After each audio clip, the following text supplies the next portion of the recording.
we'll find out in the company of Richard Hoyles. So the runners are approaching the tapes for the John Smith's Aintree hurdle. And they're off and racing. 2.5 miles is the trip. Celestial Halo is the first one to bound on and lead towards the first flight of hurdles, with Oscar Whiskey on the outside of Pedlar's Cross. Salden Licht settles in 4th place. Binocular is in 5th as they approach the first flight of hurdles, at which Salden Licht made a slight mistake in midfield. The grey, 1,000 Stars, is next from Oscar Dandan and Ronaldo de Mott at the rear of the field as they approach the second, being led by Celestial Halo, who's a length clear from Oscar Whiskey in 2nd place. Over in 3rd is Pedlar's Cross from Salden Licht and Binocular, who is settled in 5th. 1,000 Stars comes next, ahead of Oscar Dandan and Ronaldo de Mott as they turn at the far end of the racecourse and make their journey down the side. Celestial Halo leading by 2 lengths from Oscar Whiskey.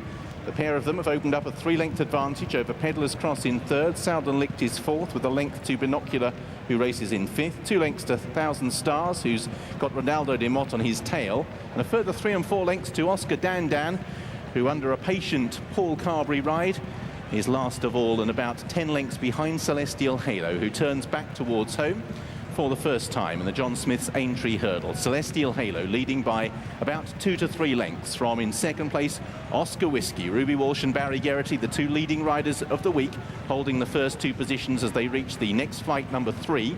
Pedlar's Cross in 3rd place. Binocular on the inside of Salden Licht, who landed a bit steeply at that flight of hurdles as they head towards number 4. Celestial Halo nimble over it.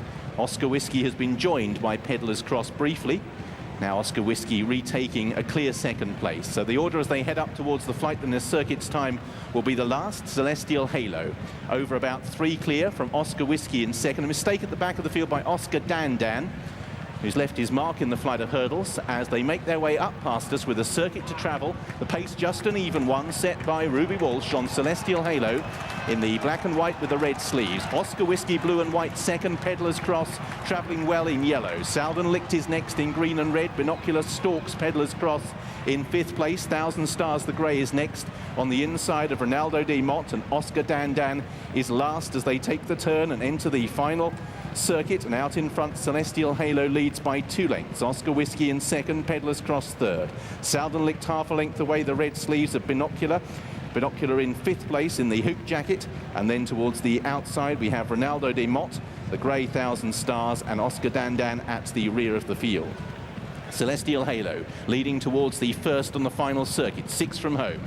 Looking for a stride, gone in a bit short, and Oscar Whiskey jumped it much better. The rear of the field, Oscar Dandan, is just beginning to struggle. It's about 5 to 6 lengths off the back end. So Oscar Whiskey putting it to Celestial Halo, having jumped alongside him at the previous flight. Then in 3rd place, Pedlar's Cross and Salden Licht. Again, Oscar Whiskey is good. Pedlar's Cross is over in 3rd place. Then Binocular, Salden Licht. Oscar Dandan being pushed along towards the rear of the field. Oscar Whiskey on the outside of Celestial Halo, half a length between the 2. Salden Licht on the outside of Pedlar's Cross. A good leap again by Oscar Whiskey. Ronaldo de Mott jumped up well. He's still in touch. Then 1,000 Stars, and Oscar Dandan the only one that's struggling. So Oscar Whiskey it is who leaves the back straight from Celestial Halo in 2nd place. Half a length on the inside to Pedlar's Cross. Then Salden Licht, no move yet from Binocular, who's always been in a similar position in 5th. 1,000 Stars, Ronaldo de Mott still travels okay as well. The leaders are still well grouped, and Oscar Dandan still struggling to get onto the tails of the leaders. Slaps down the neck for Celestial Halo, who appears a spent force, but Oscar Whiskey leads Salden Licht. Pedlar's Cross just being pushed along in 3rd place. Then Celestial Halo, Binocular moving into position to strike the leaders in 5th. Ronaldo de Mott, they're all jockeying for positions as the Aintree hurdle field head towards the 3rd last. Oscar Whiskey reaches for it. Salden Licht balks Binocular. Pedlar's Cross staying on under pressure. Oscar Whiskey leads down towards the 2nd last, just hanging slightly. Salden Licht, then Pedlar's Cross. Another good leap by Oscar Whiskey. Ronaldo de Mott's running a mighty race, but it's Oscar Whiskey who leads. From in 2nd, Salden Licht. 1,000 Stars. Both Pedlar's Cross and Binocular are under pressure. Oscar Whiskey is over the last. 1,000 Stars in 2nd for Katie Walsh in pursuit of the leader. It's Oscar Whiskey who leads by 2.5 lengths. 1,000 Stars is coming after Oscar Whiskey, who's hanging into the rails. 1,000 Stars in full climb, but Oscar Whiskey is high holding Thousand Stars on the run to the line and driven out, all out. Oscar Whiskey last home to win the Aintree hurdle. Thousand Stars a big run in second. Selden licked Oscar Dandan run on late past Binocular and Ronaldo de Mott.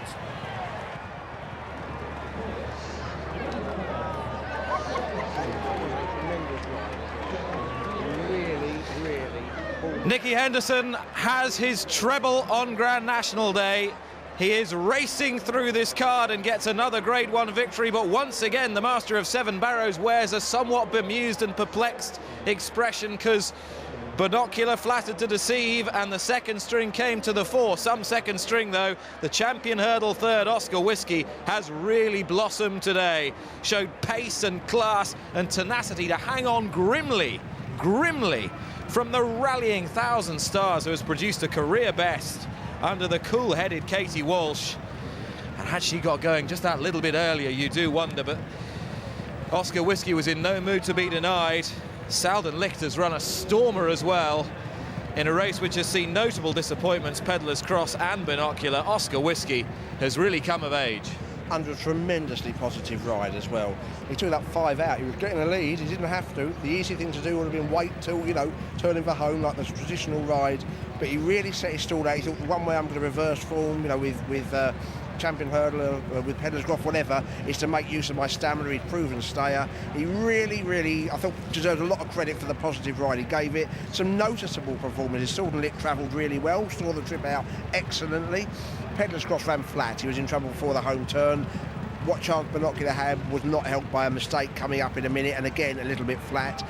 1,000 Stars has stalked, come into the race going really well. Ronaldo de Mott was going well at this stage, but his stamina ebbed out. 1,000 Stars turned out to be the real threat. Got the trip thoroughly, just found a tenacious winner too strong. Did, and Katie Walsh was riding Thousand Stars as if she had slight reservations about the trip, I think, understandably, given his overall record. Understandably, yeah, and, you know, you can argue that it's got there a tiny bit late, but you can't argue it's a career best effort, and they pulled well clear of the third. And I don't think you've got to give credit for the winner to find him more personally. The time, Nick, was about 4 seconds quicker than the novice hurdle that opened the card. I mean, the obvious inference to draw vis-a-vis Pedlar's Cross is that the race at Cheltenham's left its mark, because he finished ahead of both the winner and the runner-up at Cheltenham by some way. He's been disappointing whichever way you shake it down. And Binocular just remains an enigma. Was it just the trip that beat him? I don't know. I don't think so. No, but I don't think he did stay at top pace. I don't think it was the only reason he made a mistake. The first in the straight we're going to see in a minute. But equally, he's only just held on for fourth, having looked like he'd still be third approaching the last. He'd